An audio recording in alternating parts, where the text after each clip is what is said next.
प्रिय विद्यार्थियों, ये कक्षा 8वीं का विज्ञान अध्याय 1 फसल उत्पादन एवं प्रबंध के प्रश्न एवं उनके उत्तर हैं। ये अभ्यास है। नंबर 1, उचित शब्द छांटकर रिक्त स्थानों की पूर्ति कीजिए। तो शब्द हैं अपने पास तैरने, जल, फसल, पोषक और तैयारी। क वाला है, एक स्थान पर एक ही प्रकार के बड़ी मात्रा में उगाए गए पौधों को फसल कहते हैं। ये फसल शब्द यहाँ से लिया है। ख है, फसल उगाने से पहले प्रथम चरण मिट्टी की तैयारी होती है। ये खाली स्थान है, यहाँ पर आएगा ये तैयारी, मिट्टी की तैयारी होती है। ग है, क्षतिग्रस्त बीज जल की सतह पर खाली स्थान लगेंगे, तो खाली स्थान की जगह क्या आएगा? तैरने। तो क्षतिग्रस्त बीज जल की सतह पर तैरने लगेंगे। घ है, फसल उगाने के लिए पर्याप्त सूर्य का प्रकाश एवं मिट्टी से जल, ये जल है, तथा पोषक, ये पोषक आवश्यक है। तो ये प्रश्न नंबर 1 का उत्तर है। अब इसी प्रकार आगे चलते हैं। ये है अपना नंबर 2 है, कॉलम ए में दिए गए शब्दों का मिलान कॉलम बी से कीजिए। तो कॉलम ए में है ये खरीफ फसल, रबी फसल, रासायनिक उर्वरक, कार्बनिक खाद। और कॉलम ब में क्या है? मवेशियों का चारा, यूरिया एवं सुपर फास्फेट, पशु अपशिष्ट, गोबर, मूत्र एवं पादप अवशेष, और गेहूं, चना, मटर, धान एवं मक्का। तो देखो खरीफ फसल कौन सी है? खरीफ फसल का संबंध किससे है? तो ये पहले का कौन सा आएगा? ये वाला, ई वाला, धान एवं मक्का। इसके आगे मैंने लिखा भी है नंबर 1।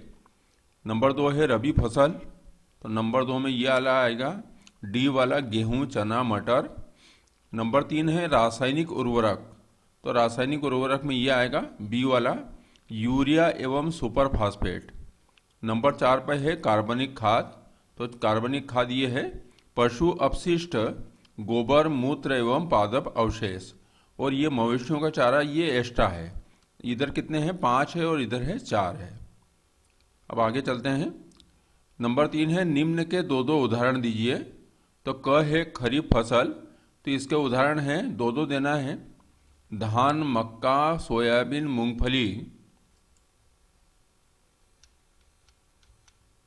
मूंगफली, धान, मक्का, सोयाबीन, मूंगफली और कपास। और ख में है रबी फसल के उदाहरण देना है 2, तो ये है गेहूं, चना, मटर, सरसों तथा अलसी। इसमें से कोई से भी 2 लिखना है अपनों को। प्रश्न नंबर 4 है, निम्न पर अपने शब्दों में एक एक पैराग्राफ लिखिए। क है मिट्टी तैयार करना, तो इसके लिए है फसल उगाने से पहले मिट्टी तैयार करना प्रथम चरण है।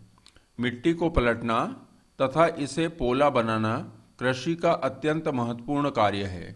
इससे जड़ें भूमि में गहराई तक जा सकती है। पोली मिट्टी में गहराई में धसी जड़ें भी सरलता से श्वसन कर सकती है। ख है बुआई। बुआई फसल उत्पादन का सबसे महत्वपूर्ण चरण है। बोने से पहले अच्छी गुणवत्ता वाले साफ एवं स्वस्थ बीजों का चयन किया जाता है। किसान अधिक उपज देने वाले बीजों को प्राथमिकता देता है। ग है निराई। खेत में कई अन्य अवांछित पौधे प्राकृतिक रूप से फसल के साथ उग जाते हैं। इन अवांछित पौधों को खरपतवार कहते हैं। खरपतवार हटाने को निराई कहते हैं। निराई आवश्यक है क्योंकि खरपतवार जल, पोषक, जगह और प्रकाश की स्पर्धा कर फसल की वृद्धि पर प्रभाव डालते हैं। कुछ खरपतवार कटाई में भी बाधा डालते हैं तथा मनुष्य एवं पशुओं के लिए विषैले हो सकते हैं। घ है थ्रेशिंग। काटी गई फसल से बीजों या दानों को भूसे से अलग करना होता है, इसे थ्रेशिंग कहते हैं। यह कार्य संयुक्त मशीन, मतलब ये थ्रेशिंग की जो मशीन होती है वो संयुक्त मशीन होती है, जो 2 मशीनों के संयोग से बनती है, द्वारा किया जाता है, जो वास्तव में हार्वेस्टर।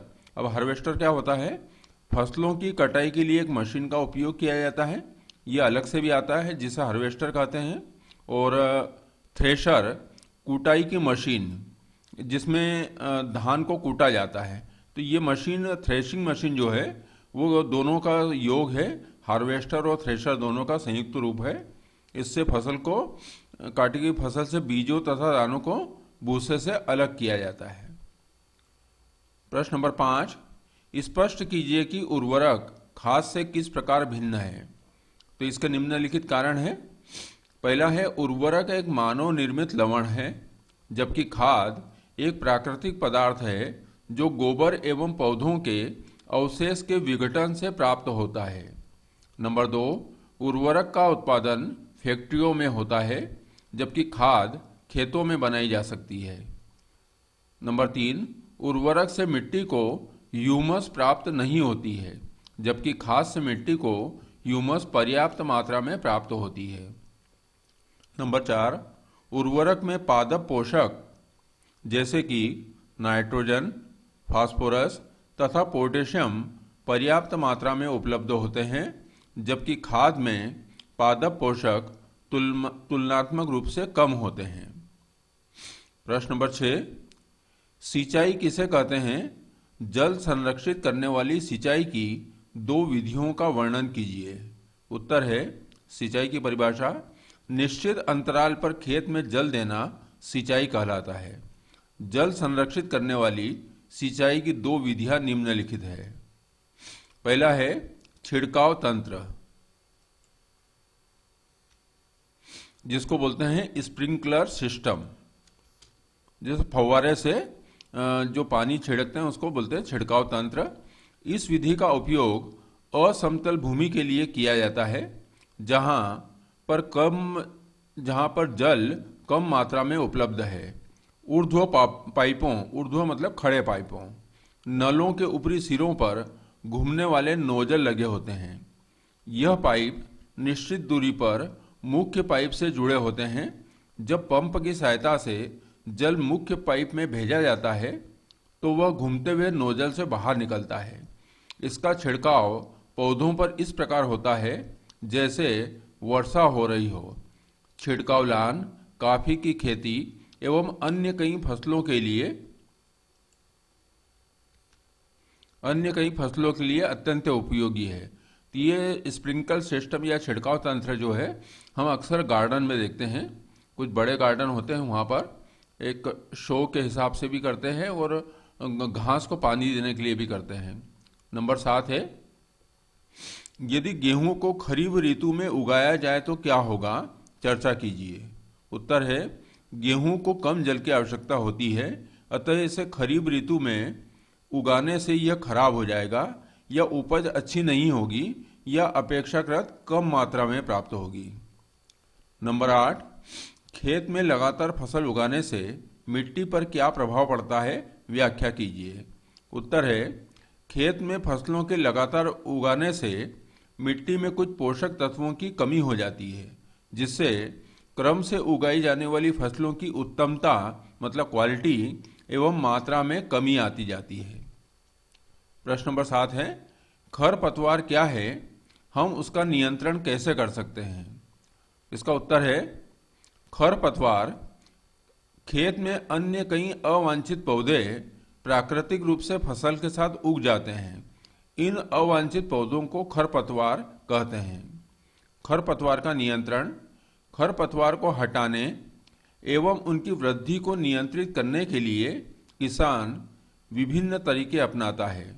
फसल उगाने से पहले खेत जोतने से खरपतवार उखाड़ने एवं हटाने में सहायता मिलती है।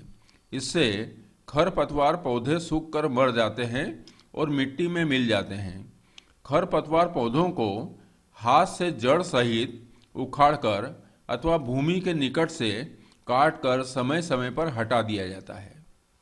रसायनों के उपयोग से भी खरपतवार नियंत्रण किया जाता है, जिन्हें खरपतवार नाशी कहते हैं। जैसे 2,4-D, ये इनका नाम है, रसायन के खरपतवार नाशक हैं। खेतों में इनका छिड़काव किया जाता है, जिससे खरपतवार पौधे मर जाते हैं, परंतु फसल को कोई हानि नहीं होती। नंबर 10 है, निम्न बॉक्स को सही क्रम में इस प्रकार लगाइए कि गन्ने की फसल उगाने का रेखा चित्र तैयार हो जाए।